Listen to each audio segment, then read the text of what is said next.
value more equally. That is sustainable for the future of humanity and the planet, and that serves the people.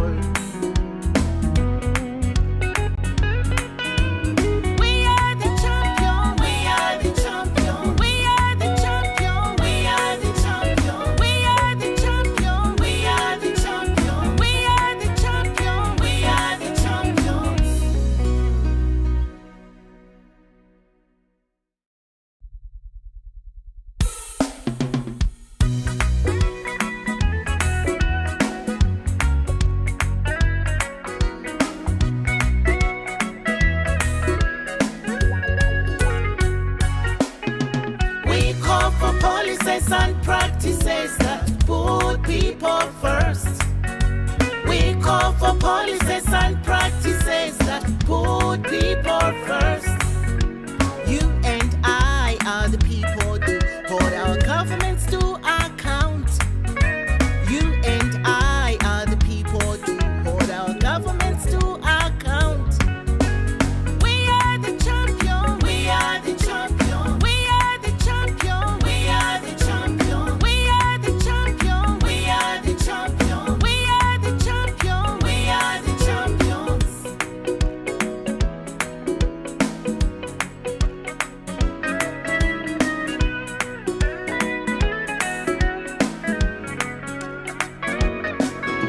Increased risky borrowing by African countries. A debt crisis, increasing poverty, inequality. Our governments borrow and we pay without involving us. Vana vamasiya, agogo kalamba, anyamada kusawa nchito. We call for policies and practices that put people first. We call for policies and practices that put people first.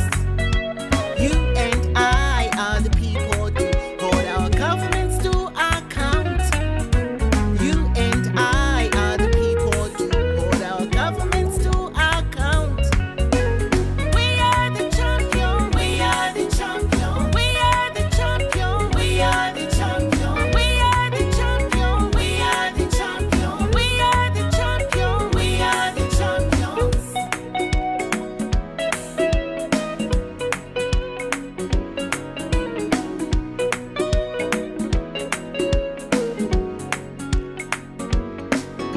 Lack of transparency, accountability, unsustainable loans.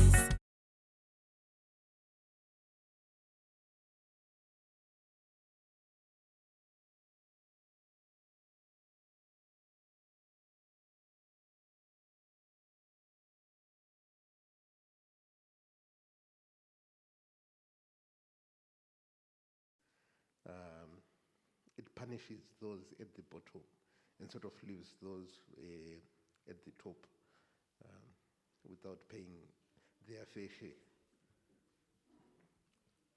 Thank you, Masimba. Is that the other Masimba? Yes. Oh, okay. Manyanya. Can someone go with a mic to Manyanya? Thank you.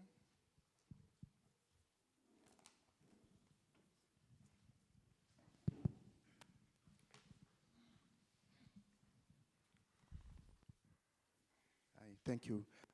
I think yesterday we talked about the issue of the gender differentiated impacts of debt, and also the impacts on the youth of debt, and the impacts on vulnerable sectors, including people with disabilities, the overall differentiated impacts of debt on those categories. Thanks.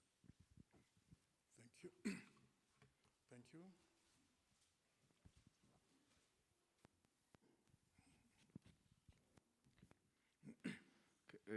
What I learned yesterday is that Is that Lenmo? no, okay.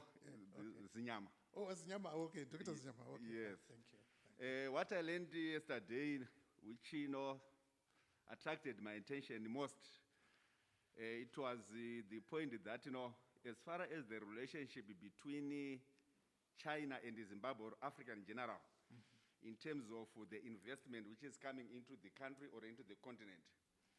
It is our sole responsibility as Africans, one, and also as Zimbabweans, to chart the direction that we want to take, to set the tone and determine the pace and also define the policies that we want, so that at the end of the day, we benefit most from the investments rather than having China dictating.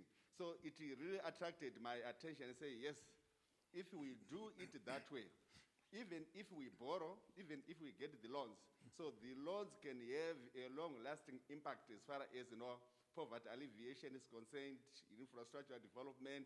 So such debts, I don't think they will have negative effects on us. Instead, they will have a positive as far as our well-being is concerned. Thank you. Thank you very much. Okay. I'm ready. Okay, fine. Thank you very much, colleagues. And I hope we'll also have a very fruitful discussions. But I was quite happy with the participation which happened yesterday, where everyone is actively participating, and we should do the same today, because our destiny can only be determined by us. Coincidentally, I was in China some 4 years ago. I'll be very brief, madam. Some 4 years ago, and I was attending a workshop in Shanghai, province of Shanghai, and we had about 60 delegates, 20 from Africa, 40 various ambassadors from the Chinese, mainly those who had worked in Africa. So it was a 3-day workshop. And then I posed a question, and I said, why is it that you support various African governments and so forth, but you work only mainly with the government, and you don't work with the civic society, with the ordinary people? And secondly, you also support these various governments, even though sometimes we have challenges of participation, human rights, and so forth, and it appears that your aid or your investment does not look at the general welfare of the people or the concerns. Why don't you look at those issues? And then they said, no, we don't interfere. That's what they said. We don't interfere in internal affairs. We value sovereignty of the various countries. So I just want to confirm what you were saying, Dr. Zinyama, that I think at the end of the day, we as people, as Zimbabweans, we must determine our course. And it's very good that as legislators and others, we are in this room. And the solution can only come from this room. Thank you very much. At this stage, I will ask the facilitator for today, Janet, to come forward. Thank you.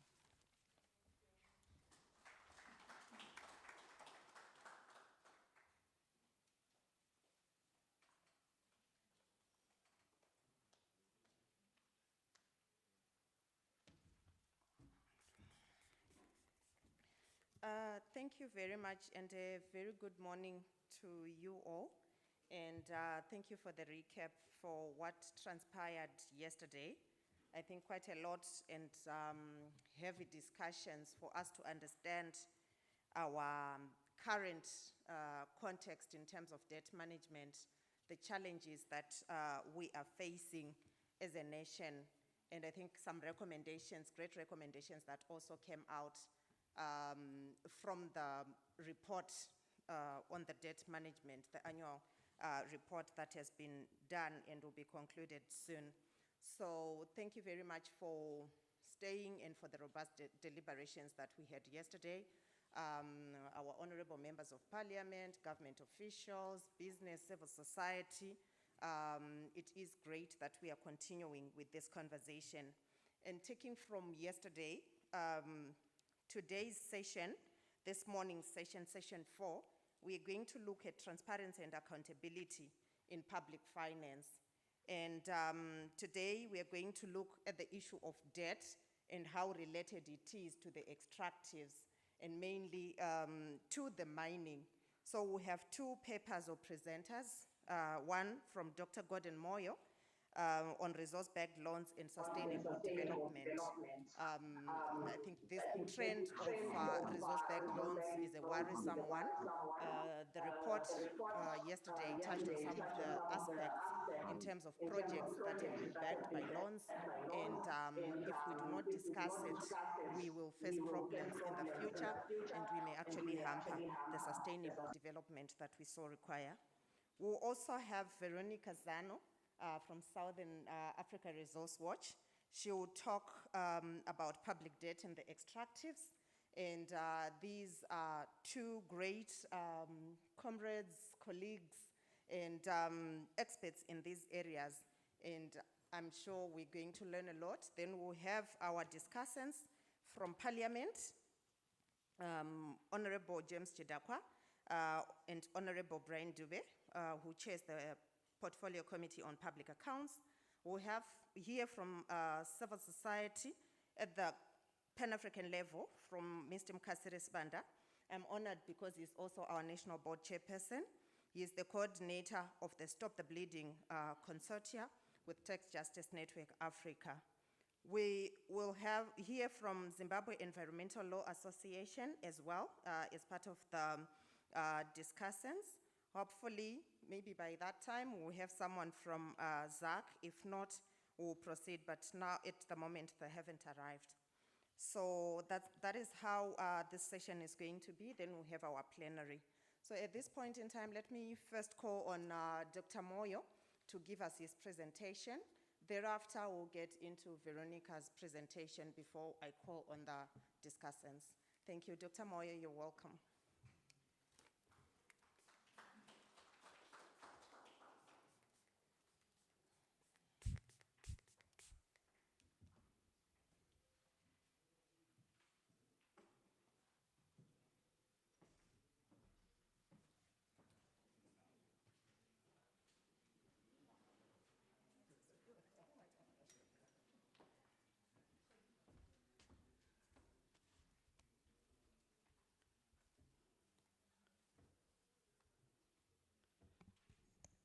Morning, ladies and gentlemen.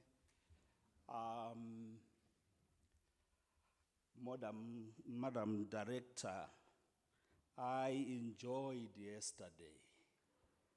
I thoroughly enjoyed myself listening to ideas. I happen to have cut my activist teeth in a civic society organization where I worked with Honorable Daniel Molokela. And our job was to listen to ideas, to listen to people's hopes, people's fears, people's worries. That was our job, just to listen to ideas. And yesterday, I was reminiscing when people were articulating ideas, learn more, Muchanyara, and many others, Professor Deborah and others. I thoroughly enjoyed myself. This morning, I decided just to have a conversation. So I am not going to subject you into some numbers, some figures, some statistics there, but just to have a conversation with you on a very sensitive issue of resource-backed loans. It's a very sensitive issue because it talks about the natural resources of a people and how they are abused at times. When the future of a country is mortgaged, that's sensitive. It's sensitive